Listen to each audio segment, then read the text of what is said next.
And we're back, guys. Welcome to Good Energy. We report on tennis, and we have the match of the day. That's right, Iga Swiatek taking on Arena Sabalenka. Now, these two ladies have played a total of 6 times. Unbelievable. And look, Iga owns the head-to-head 4-2. She's dominated this matchup. Now, they've played 6 times, all coming within the last 2 years. They played at the Masters Cup in 21. Sabalenka won that in 3 sets. That was an exciting match. She did drop the first set, but she really put it on in the second and third. Iga got revenge at Doha, winning that in straight sets. That was in this year earlier.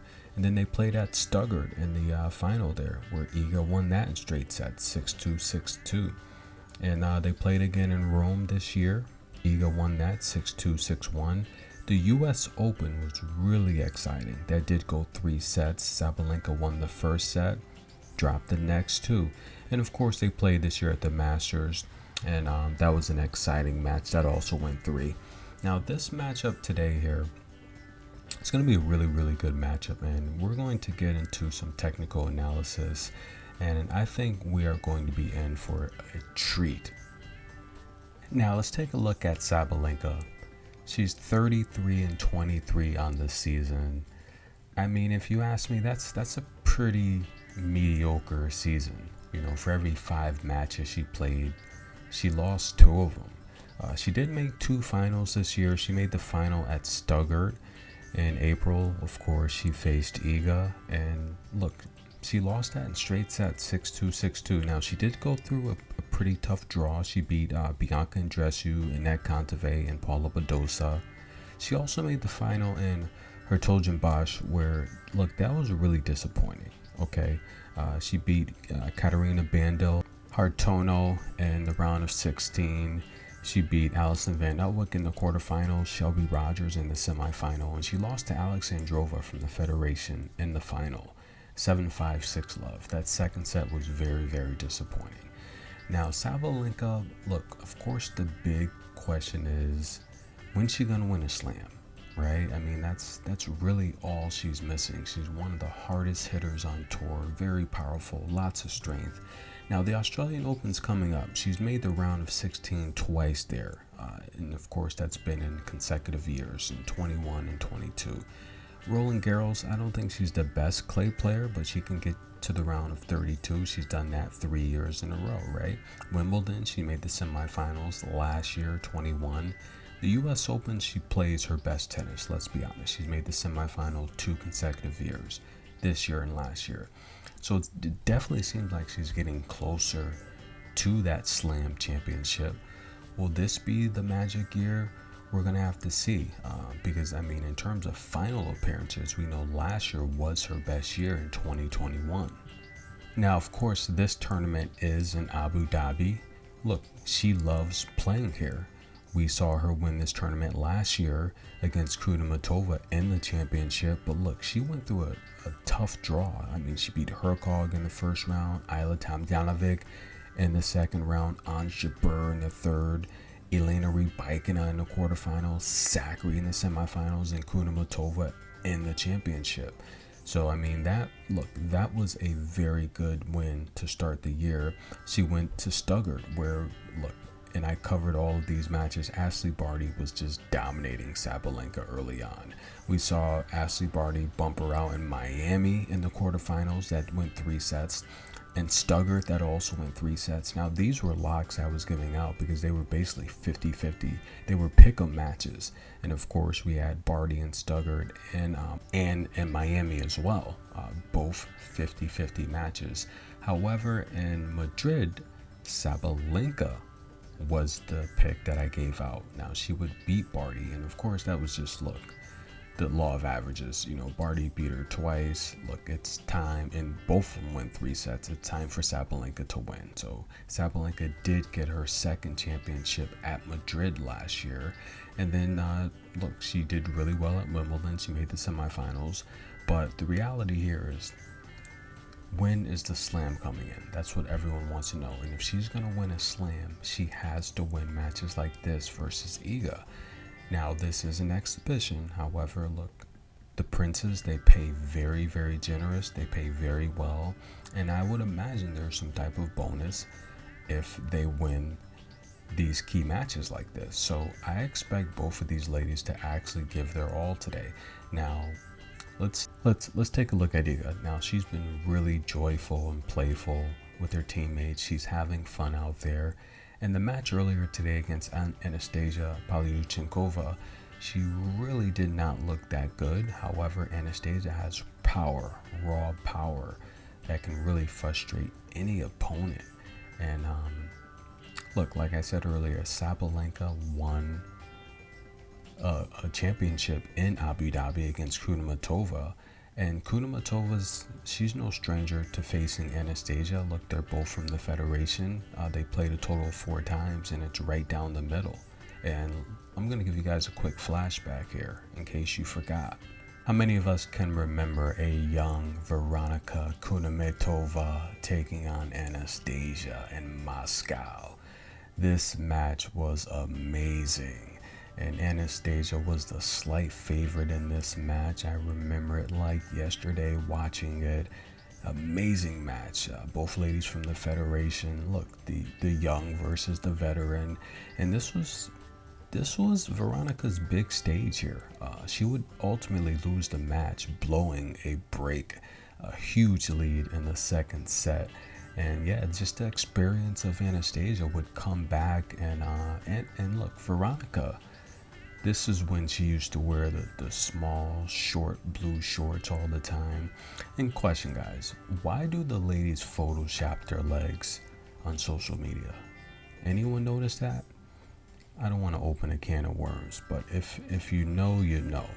But look, Anastasia gave Iga some problems today, and a lot of people forget Anastasia she's a high quality player. Yes, she's only made it to 1 slam final in her career.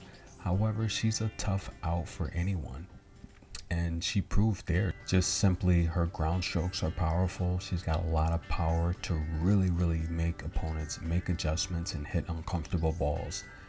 So I wouldn't really read too much into Iga's performance.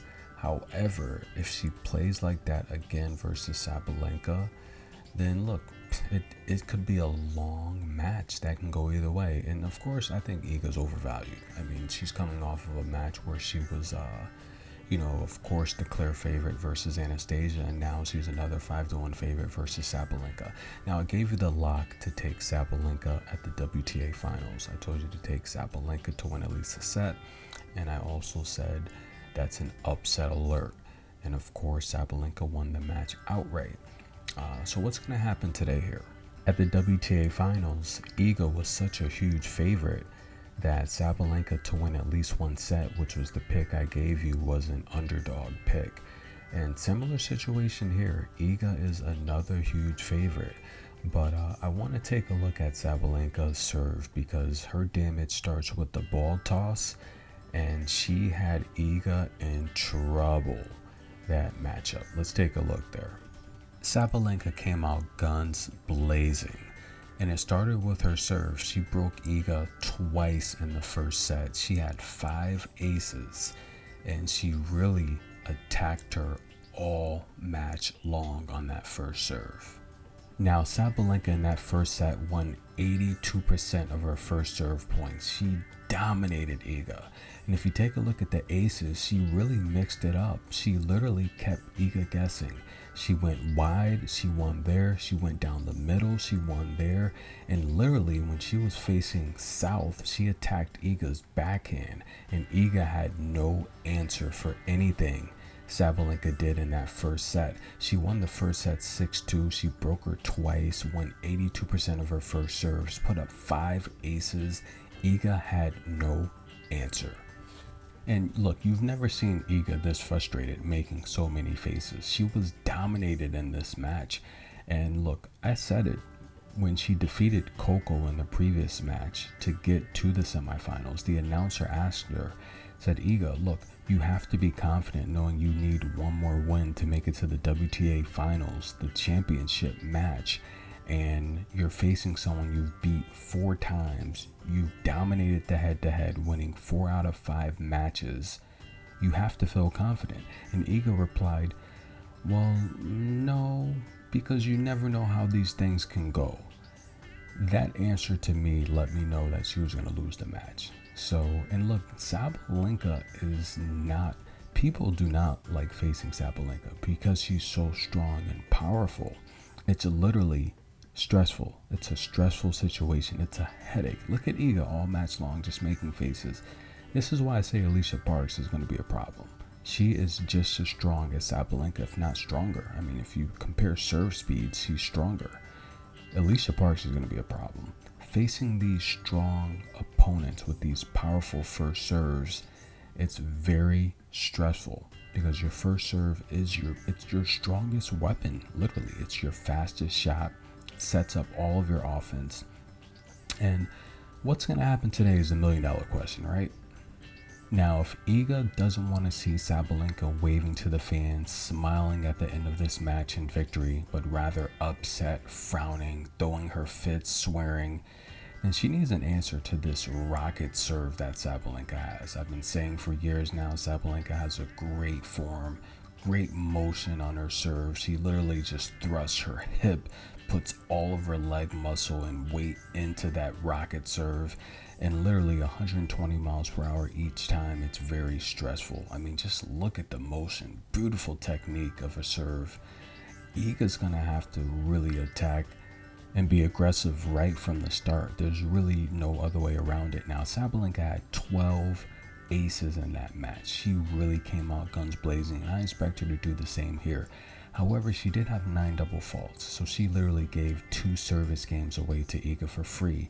And I've been saying it, the best servers make a lot of faults. They really do. It's, you know, it's not a secret.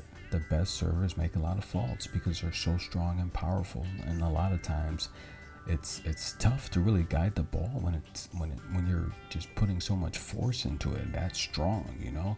But listen, Iga's gonna have to really attack that first serve, I think, with her backhand. And it's simple. That's what Sabalenka attacked in the first and third set at the WTA finals. So if Iga is prepared and ready for that, then she'll have success. And look, the main thing for Iga, she needs to hold serve. If Sabalenka's going to double fault and give away free service games, then she has to hold serve.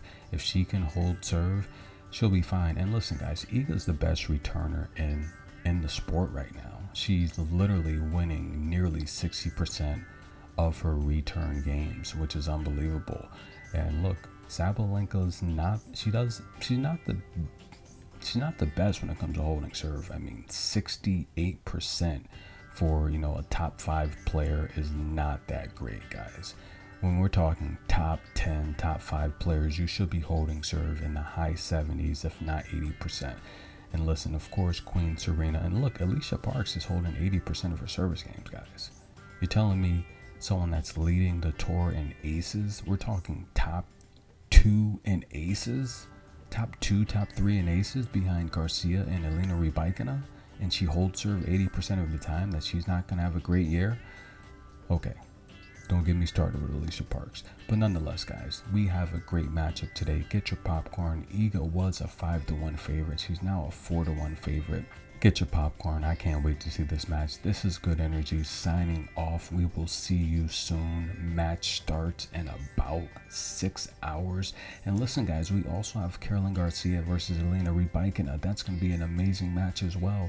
Stay tuned. I might even do a prediction, guys. This is Good Energy. Show some love. When I do the prediction videos, like them, and I will keep doing them. But if they don't get a lot of likes, then I'll just keep reporting on tennis. This is Good Energy, guys, signing off. We will see you soon. Everyone have a safe and happy holiday.